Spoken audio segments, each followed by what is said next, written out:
Yee! What's good, everybody?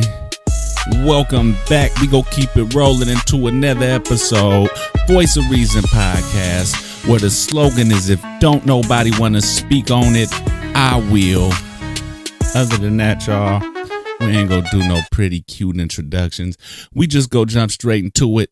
Today's topic of discussion, we go talk about a fellow Vallejo representative, none other than himself, Mr. LaRussell. As we all know, LaRussell was all over the headlines right now, going viral.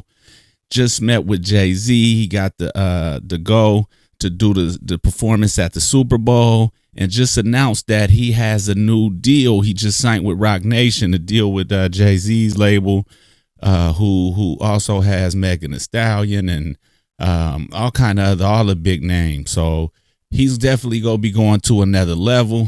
Congratulations to LaRussell. We're very familiar with LaRussell's hustle, his story, and his journey here in Vallejo. We got to witness it firsthand. Just let me just say, first off, that glad to see, it from the beginning just was refreshing to have a LaRussell come into the game. Nothing but positivity. Really not saying no nonsense or falling into the materialistic, capitalistic type narratives or nothing like that. Just being himself, humble, spitting hard lyrics, having fun, super supportive in the community, innovative, straight self-made. I mean, literally, the man built a stage in his backyard, started hosting concerts in his backyard, created all kind of new lanes when you talk about marketing and advertising and selling his music and his products, and how he was selling tickets for his shows and stuff like that. I got the chance to go to one of his shows out at the fairgrounds with a bunch of others. They had Spice One out there and Mr. Fab, Be Legit, bunch of others. Dope concert. So yeah, we all been rooting for LaRussell, and always some of us, looked at LaRussell as a savior in some sort, because like I said, it was just refreshing in a game that had been so watered down with just all the same old rhetoric and just the cliche stuff. You got somebody that's coming in like representing some real hip hop. He remind me of Mac Dre. Like, he got that swag. He don't care. He just do him. He got his own style. Stand on his business, and that's fly. That's super respectable. So yeah, always repping that Bay. Always repping Vallejo, keeping it lit. I got into LaRussell a little while ago, just hearing his name and stuff a lot out there, and I started listening to some of his music, and to be honest, I just couldn't keep up with it. It's just a lot. It was just a lot coming out, a lot of songs here, there, a lot of different things. I don't know if he ever really released an actual album or anything like that, but it just kind of got hard for me to keep up. So, I see all the different reels and all the different videos that pop up here and there, but it's been hard for me to just super lock in and catch a wave, because there's just been so much going on. But I'm sure that's part of the reason why he decided to make a deal like this, is to step his game up and go to another level. I mean, it's only so much that you could do on your own when you self-made like that. At some point you kind of hit a ceiling, and you need that guidance to kind of help map you in the right direction so you could get to the next level. And if you're going to do it and you want to get there, who else to do it with? Somebody like a Jay-Z. That man is a mogul right now, top of the game. Top 1, 2, 3 rapper when people talk about the top rappers in history discussion and stuff like that. Billionaire. Beyonce is his wife, queen of R&B, with the Beehive and all that. Yeah, so I mean, if you're going to do it, you might as well do it right. Now, a lot of other opinions is you got people that's disappointed because they feel like it's a sellout move. LaRussell always kind of preached and stood tall on his independent grind and, doing what you could do independent, and was kind of pretty much the face of independent rappers, doing it on their own and not really conforming to the mainstreams and to all of the extras that, we hear about that people got to go through to get in the game, to get to that level. And that's just where it gets scary, because just with the timing and everything, we all know about what's going on with Jay-Z, or what's being said about Jay-Z, what's in the headlines with Jay-Z. Epstein Island, the freak offs with Diddy. Back in the days, it was all the devil worshiping Satanist talk and all of this and that or whatever.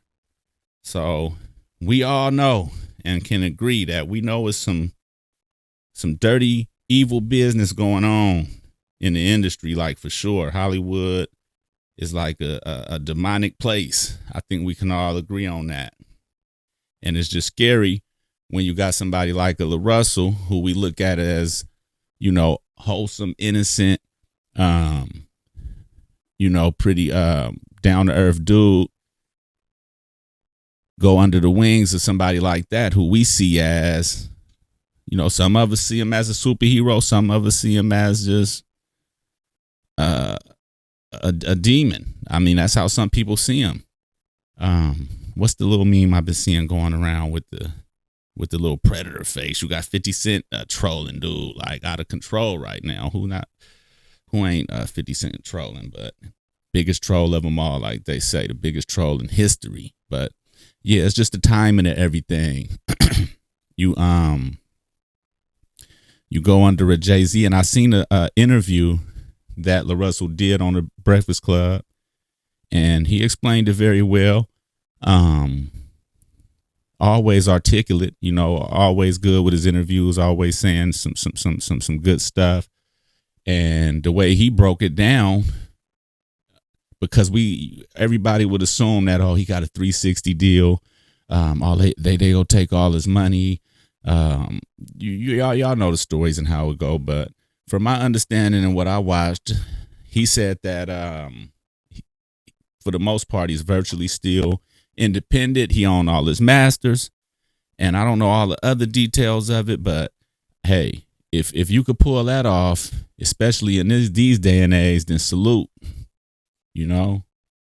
I've been there, up and coming rapper, wanting to be recognized, trying to do your thing, and I could only imagine if you got the attention of a Jay-Z, or at my time a Tupac or somebody like that.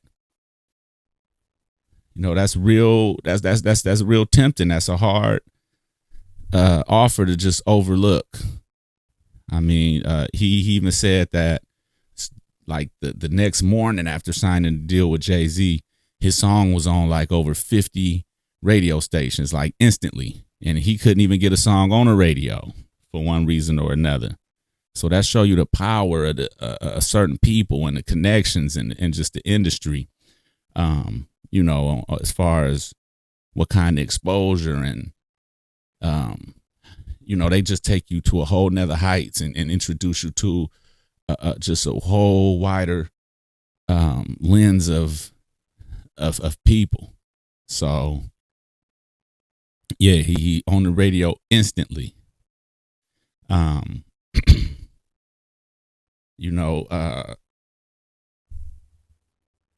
that's dope. LaRussell came a long way. I'm talking about he done had a performance at the NBA All-Star game, all the Warriors games and stuff like that. We done seen him on Breakfast Club interviews. You name it, if I'm missing anything, but the man been all over the place. He been bringing solid people and notable people to the backyard, to the pergola, I think he called it. Juvenile, Twista, Richie Rich, you name it. Yeah, got it lit over there, right there in College Park. So, respect to him. And I'm not going to pass judgment on him, because if y'all follow me, it was an early episode where I put it out there and said, I don't care how it looked to people or what people think. I'm going to talk to who I want to talk to. I'm going to deal with who I want to deal with. Is just know that I'm always stand on my business, stand in my truth, no matter who I'm around. So with that being said, I can't do nothing but respect LaRussell. He's responsible for, the path that he chose. And, hopefully, he could just continue to stand on his business and we don't see him change up like we see a lot of them do when they get to that level. I believe in them. But yeah, it's been a lot of little controversy, people going back and forth, people calling him sellout, oh, he sold to the Illuminati. And then you got people that's like, man, y'all hating. Everybody hate because you can't make no moves, you can't do this, and you can't do that. But I'm in the discussion there and leave it up to y'all to add to the comments, chime in. Make sure y'all subscribe. Make sure y'all follow and like so we can help the podcast keep going up. Until then, salute. Holla.